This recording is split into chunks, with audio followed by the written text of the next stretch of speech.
À la base, j'avais pas prévu de parler du 316, mais quand j'ai vu la carte, je me suis dit, oula, il y a des choses à dire. Il y a des choses que j'attends de toute la carte. C'est vraiment une carte préliminaire, il y a des choses très intéressantes à voir. Donc du coup, voilà, épisode un peu à l'arrache de preview là sur cette UFC numéroté qui aura lieu à Newark le week-end qui arrive là. Donc c'est Carlito Johnson pour le radar de l'UFC. Ça va commencer en fait, normalement, si j'ai bien suivi, par ce jeune Australien, Quillan Solkild. Je sais pas si vous êtes dans le train Quillan Solkild, mais voilà, je sais qu'il y a un train. Moi, je suis encore à la gare, j'attends de voir ce qui va se passer. C'est l'ancien champion de l'Eternal, et il fait partie de ces combattants australiens. Ça fait 1 an, j'ai remarqué ça, notamment avec le Road to UFC qui a confirmé, mais avec Jay Contender Series l'an dernier, puis avec certaines recrues récentes, que voilà, il y a tout un renouveau de la scène australienne qui va prendre place à l'UFC. L'UFC ouvre grand ses portes aux nouvelles recrues australiennes.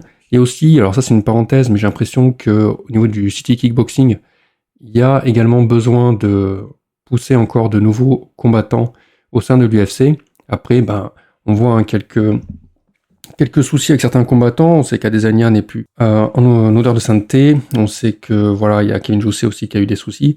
Certes, il y a toujours Carlos Hulberg, mais voilà. Il y a d'autres combattants, bien sûr. Mais voilà, on sent qu'il y a quelque chose des nouvelles recrues, des nouveaux combattants en Australie qui sont là pour faire leurs preuves et qui vont avoir ce contrat à l'UFC de différentes manières. Quillan Solkild en fait partie. Il était toujours grand favori au Contender Series. Là, il est grand favori contre Hashmouz, son adversaire pour cette carte. Mais la dernière carte sur laquelle il a participé, c'était le 312 à Sydney, où il faisait son premier combat officiel. Il était déjà grand favori contre Jubli. Voilà, bien sûr, on voit que ça lui réussit. Il l'emporte en moins de 20 secondes, donc très bon, très solide. Ça peut être considéré comme un early stoppage, c'est à voir. Il y a toujours eu un débat. Donc ça va être intéressant, du coup, déjà d'entrée de carte, d'avoir des réponses, j'espère, de savoir si je monte ou pas dans ce train Quillan Solkild. En face, on va parler vite fait de Yanel Hashmouz, donc qui lui était israélien, même s'il s'entraîne aux États-Unis, je crois. Ça va être son 4e combat, lui, à l'UFC. Il a des choses très intéressantes dans son jeu, donc je ne comprends pas forcément pourquoi il part autant underdog. Dans ce match-up, par exemple, il va avoir une meilleure lutte que son adversaire. Il envoie de très bons genoux en contre-entrée. Il a des spin wheel kicks là, qui sont très intéressants, et c'est rare de voir ça chez les combattants. Lui, les siens, ils sont très solides et très bien exécutés. Il a des déplacements latéraux, et il envoie des bombes qui sont assez intéressantes. On va noter que du côté de Solkild, sa seule défaite en toute sa carrière, c'était par soumission, et c'était son premier combat pro. Donc là, il est sur une longue série de win streak. Et ce qui va lui poser problème là dans ce match-up, ça va être les front kicks et les high kicks de Hashmouz, et aussi ses clinches. Il a un très bon clinch, et notamment, j'ai déjà dit, mais ses genoux qui sont en contre-entrée, mais aussi au clinch. Il travaille très bien avec ses genoux. Notez par contre que quand je parlais de front kick et de high kick, ils sont très bien, très solides, mais il y en a quand même pas mal qui passent à côté. Il y a pas mal de déchets dans ses kicks, on va pas se mentir. Par contre, Hashmouz, là, ça va être difficile pour lui. Dans le style de Quillan Solkild, c'est vrai qu'il y a pas mal de choses qui vont lui poser problème. Déjà, les middle kicks de Quillan, ses contres. Alors c'est vrai qu'il est réputé pour ses contres. J'ai pas vu vraiment un travail exceptionnel au niveau des contres de Solkild. Donc, admettons, ça c'est entre parenthèses. Par contre, tous les kicks que Solkild envoie dans ses combinaisons sont très intéressants, et ça, Hashmouz, il a du mal à s'en protéger. Et il a un excellent travail sur ses crochets, des crochets très variés au contact en fait, dès qu'on est vraiment dans la zone rouge. On sait que Solkild envoie aussi pas mal de body shots, je sais pas si Hashmouz pourra les gérer ou pas, on verra. Et bien évidemment, dans ce match-up, on a d'un côté Quillan Solkild qui a une très bonne droite, et de l'autre, Yanel Hashmouz qui est capable d'effectuer de très bonnes esquives sur les frappes adverses. Donc voilà, comme je l'ai dit, il y a ce côté de lutte qui va être meilleur du côté d'Hashmouz si ça part en lutte. Debout, pour moi, il y a un léger avantage pour Quillan, et je pense qu'il ne faut pas enterrer Hashmouz tout de suite. Par contre, si la lutte d'Hashmouz va amener les combattants au sol, le niveau il est c'est le même en fait. C'est un niveau équivalent, des chemins difficiles pour trouver quelque chose, et même quand ils trouvent quelque chose, ils ne verrouillent pas par exemple leur soumission, donc ça n'ira pas très loin je pense au sol. Mais voilà, donc je pense que les codes sont un peu trop larges, à mon avis ça devrait être beaucoup plus serré. Le combat suivant, assez... Bon, l'Indonésien GK Saraji qui est encore à l'UFC, bon, on va se poser des questions sur sa place dans le roster bien sûr, on va voir si là ça va changer, et il va affronter Ju Song-Yu, et là malheureusement le coréen, je n'ai aucune information sur lui, J'ai cherché vite fait à droite à gauche, de toute façon j'avais pas le temps, j'ai même pas le temps de faire ce podcast, je le fais quand même, mais voilà. Là j'ai pas d'informations, je vais pas me projeter sur quoi que ce soit. Si Saraji par underdog, ça m'étonnerait pas. On verra bien le combat, on verra peut-être plus tard, si j'ai plus d'informations, peut-être que je ferai un addendum, mais pour l'instant j'ai pas d'informations, je vais pas m'attarder. On va ensuite parler de Ariane Da Silva contre Kong Wang. Et là, ça va être encore une fois très intéressant, parce qu'on se retrouve dans une configuration où Kong Wang, qui était donc une recrue dont l'UFC était fier, il y avait toute une histoire derrière Kong Wang, avec en 2015 cette victoire en kickboxing sur Valentina Shevchenko, l'actuelle championne de la catégorie flyweight. Et depuis, elle a fait sa transition MMA avec 5-6 victoires consécutives, tout ça. Elle arrive donc à l'UFC, elle est signée par l'UFC. Elle fait son premier combat, elle a son finish au premier round, debout. Voilà, ça se passe bien contre Leonardo. Pas vraiment d'adversité en face, mais bon. Elle se retrouve sur la carte de Macao contre Fernandez. Et Fernandez, elle était en carte principale d'ailleurs, à domicile. Et Fernandez, donc elle, la brésilienne, elle est durable. Et c'est là où ça me posait des questions. Je me disais, là, je suis pas sûr que Kong Wang s'en sorte bien, parce que c'est bien d'être solide debout, mais si l'adversaire en face encaisse les coups et peut durer comme ça jusqu'à 3 rounds, qu'est-ce que va valoir Kong Wang sur 3 rounds? Comment ça va se passer? Et en plus de ça, ce qui s'est passé, fin de l'histoire, c'est que Fernandez finit par avoir cette upset entre guillemets. Elle va finir Kong Wang soumise. Et là, Kong Wang, c'est là où j'ai commencé à vraiment apprécier Kong Wang avec cette défaite, parce qu'elle accepte très bien la défaite, elle est pas du tout mauvaise perdante, et son personnage de Joker, tout ça un peu prétentieuse, présomptueuse et tout, c'est juste un personnage, là voilà, qui va enchaîner un autre combat derrière. Le combat suivant sera contre Bruna Brasil, elle est coachée par les Fighting Nerds, et Caio Borraio dans son coin, qui donne les conseils et tout.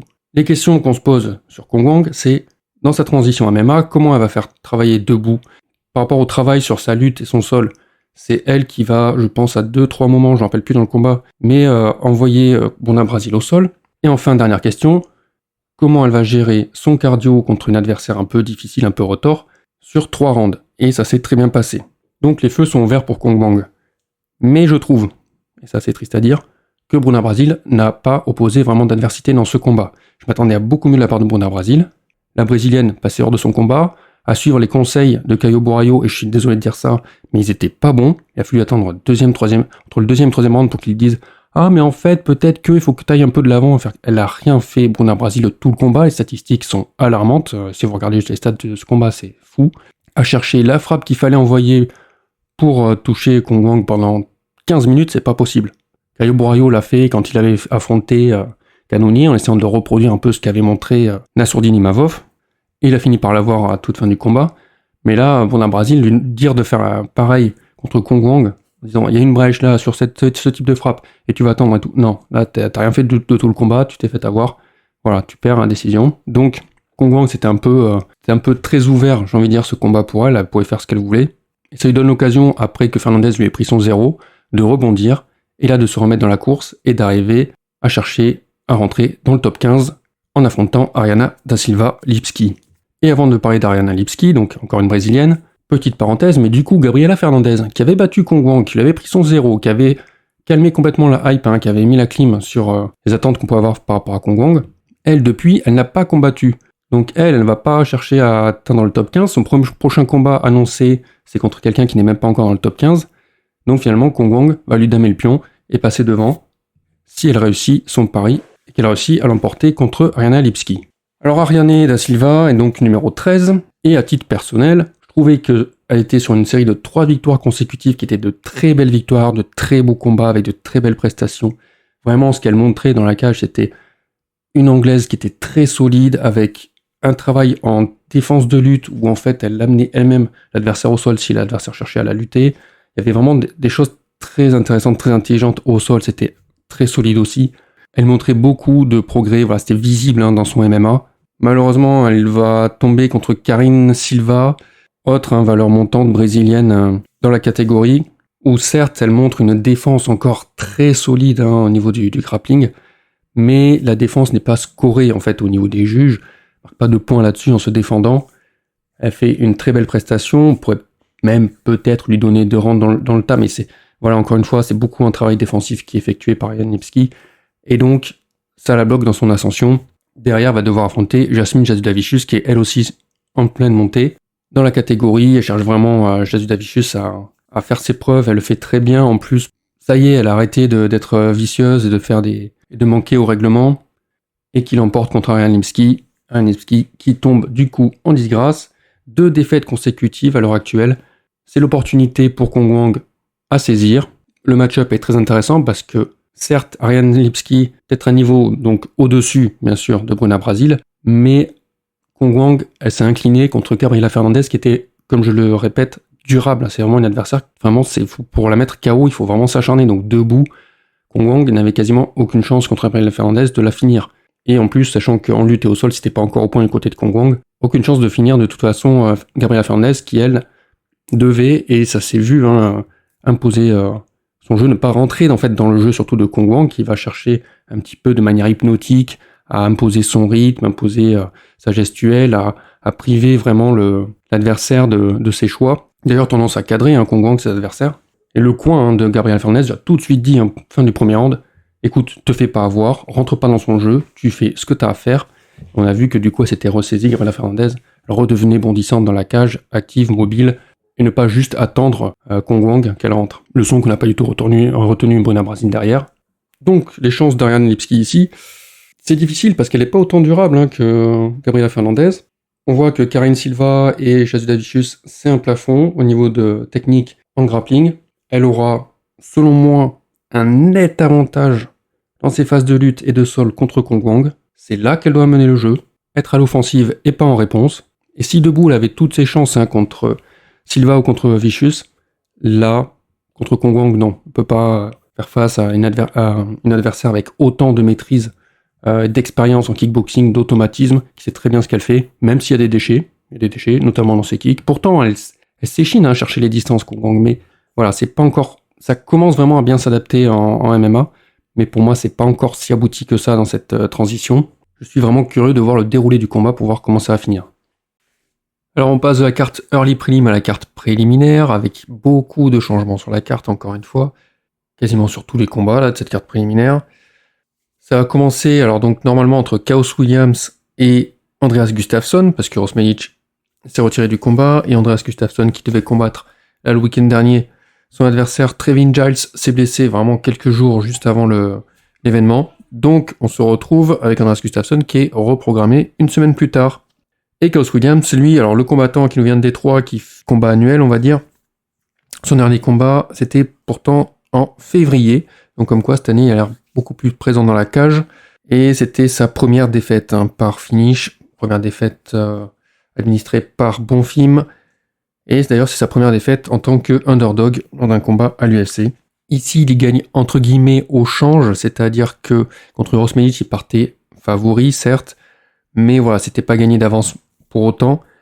Ceci dit, contre Gustafsson, eh bien certes, sur le papier, le combat a l'air beaucoup plus facile, on va y revenir, mais par contre, en cas de victoire, il gagne pas grand-chose en fait, c'est vraiment un no-name, Gustafsson, et s'il perd, il se tape un peu la honte.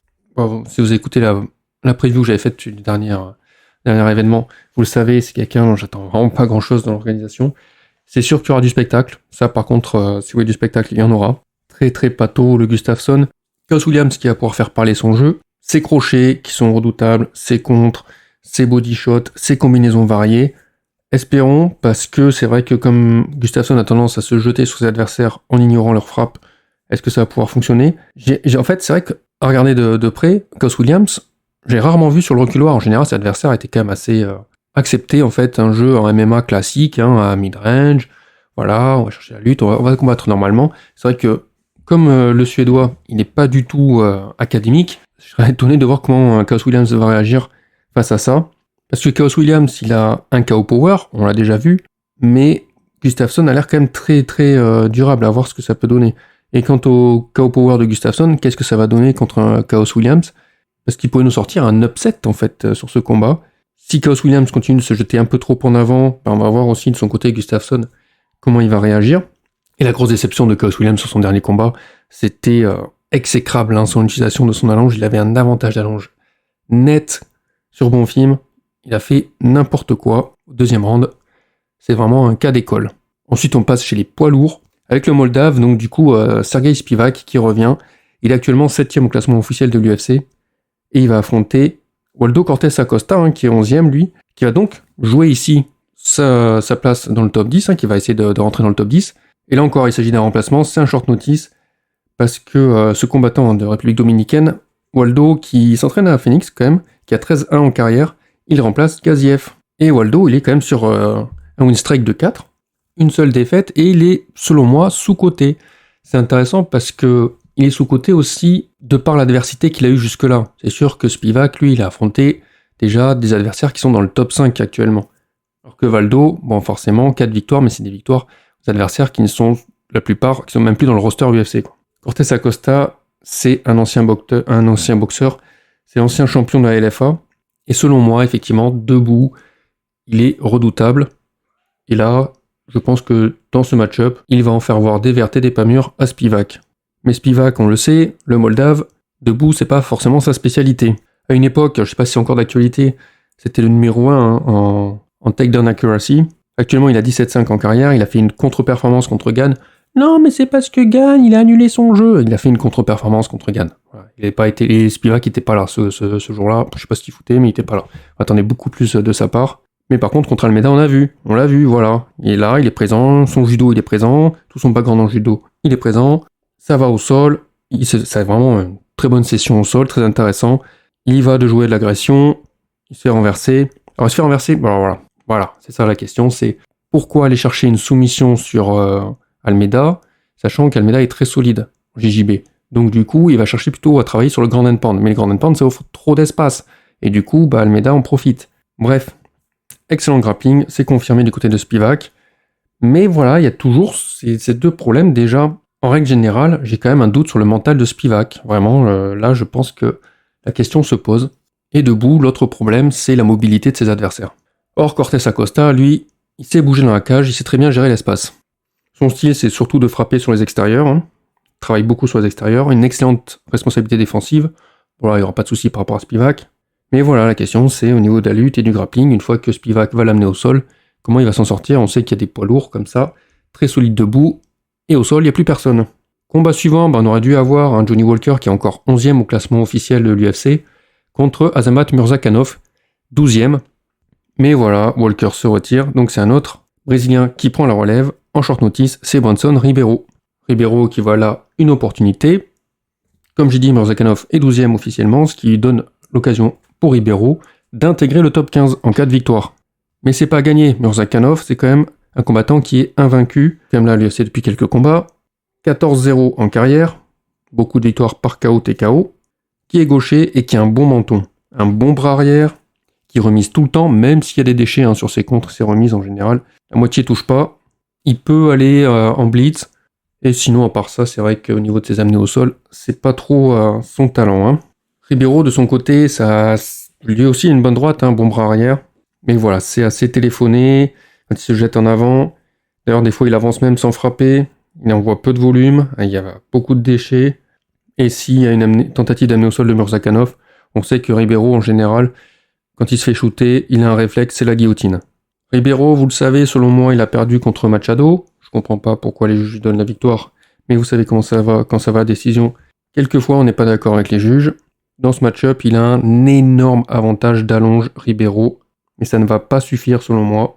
Quoique, voilà, Murzakanov, invaincu, mais alors je trouve qu'il a quand même pas un niveau fou. J'ai du mal à croire que Murzakanov arrive à atteindre le top 10. Ça risque de se jouer donc du coup à la défense de Ribeiro, debout, mauvaise défense, il risque de se faire mettre KO par Murzakanov. On arrive ensuite à un banger, le banger effectivement, un des bangers de ces cartes préliminaires. Bruno Silva donc contre Joshua Van chez les poids mouches. On a Bruno Silva qui est 12e actuellement et Joshua Van qui est 14e au classement officiel de l'UFC. Bruno Silva, lui, il est brésilien, mais il s'entraîne à Phoenix, il vit à Phoenix aux États-Unis, là où Joshua Van, lui, est d'origine birmane.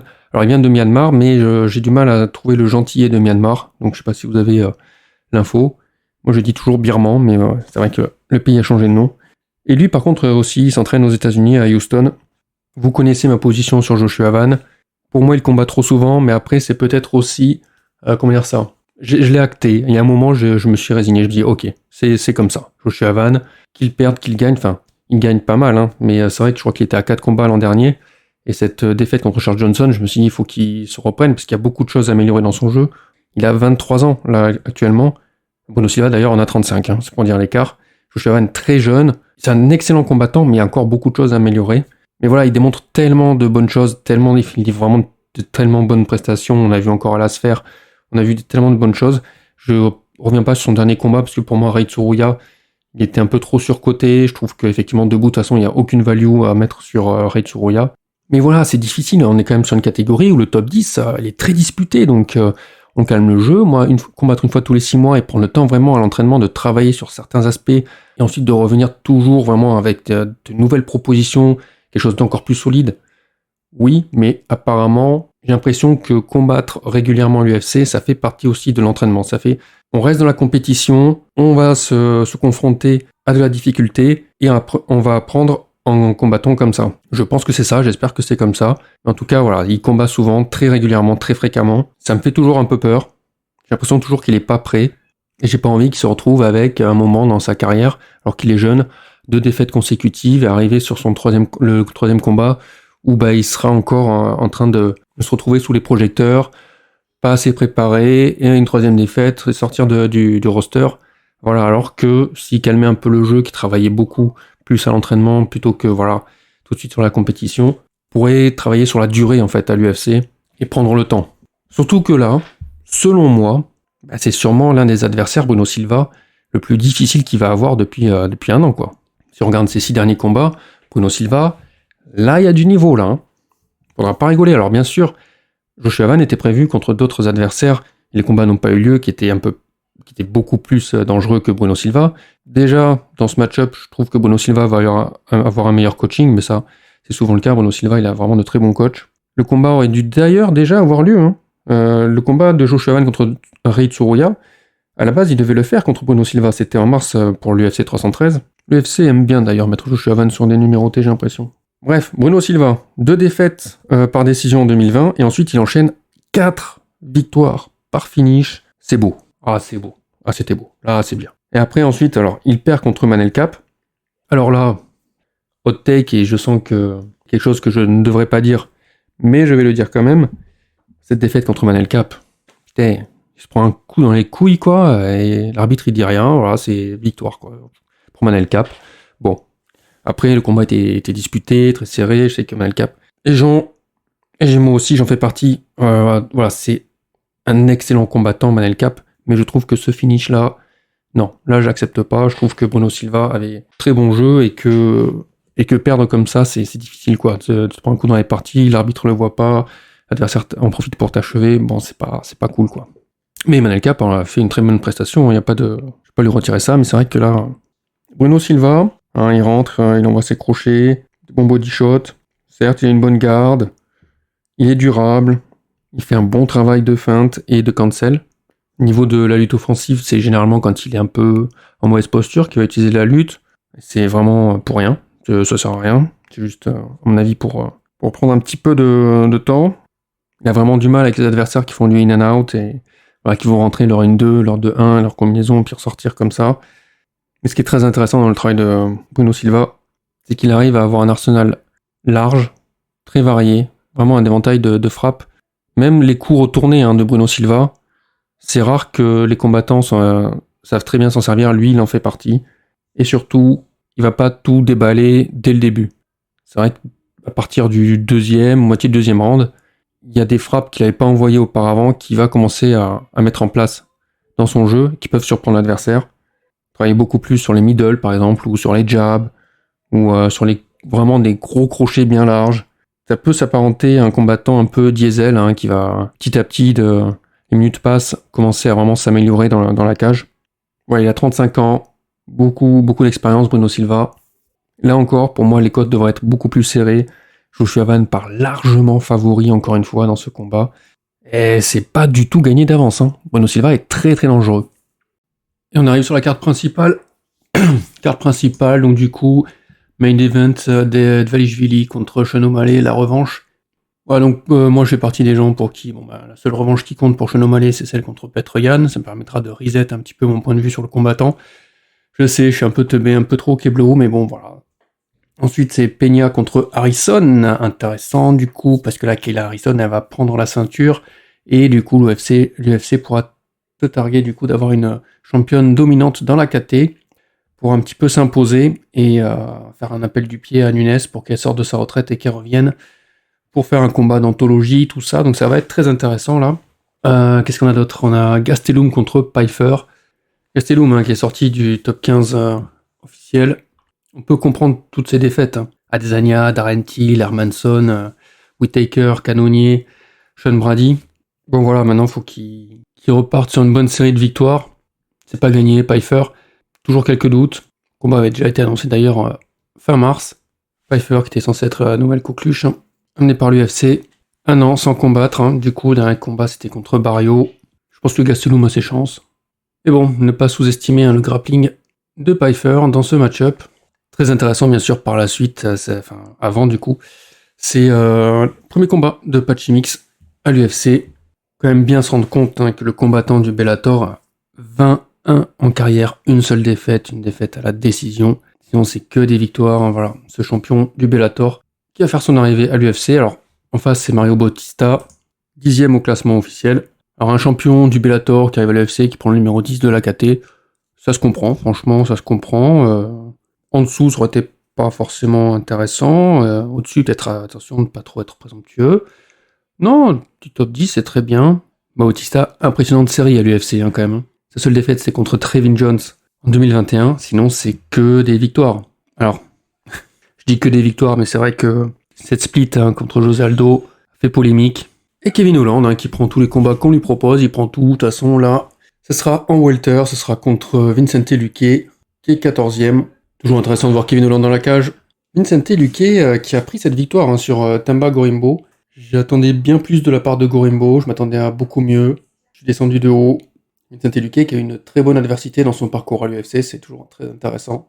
Une défaite, c'est contre Belal Muhammad, Geoff Neal, Buckley, donc c'est intéressant. Ça va être un très bon combat à voir. C'est clair que sur la carte, les combats que j'attends avec impatience, on a bien évidemment le combat de Kong Wang contre Ariane Lipski. Ça va être très très intéressant à voir. J'aimerais savoir un peu quelles prestations va livrer Waldo Cortés Acosta. Joshua Evan contre Bruno Silva, ça je le manquerai pas, c'est sûr. Un combat à voir absolument. Désolé pour les autres, désolé pour Peña, mais je suis pas fan. Curiosité pour les combattants qui arrivent, qui vont faire leur premier combat à l'UFC. Pachimix bien évidemment, mais également Ju Song-Yu. Voir un peu comment progressent certains combattants comme Kulian Solkil, est-ce qu'il faut monter dans le train ou pas. Et bien sûr la grosse marade, Andreas Gustafsson, pour passer un bon moment. Donc oui, un UFC 313 très riche, très dense, beaucoup de choses à voir. Une carte qui me plaît beaucoup.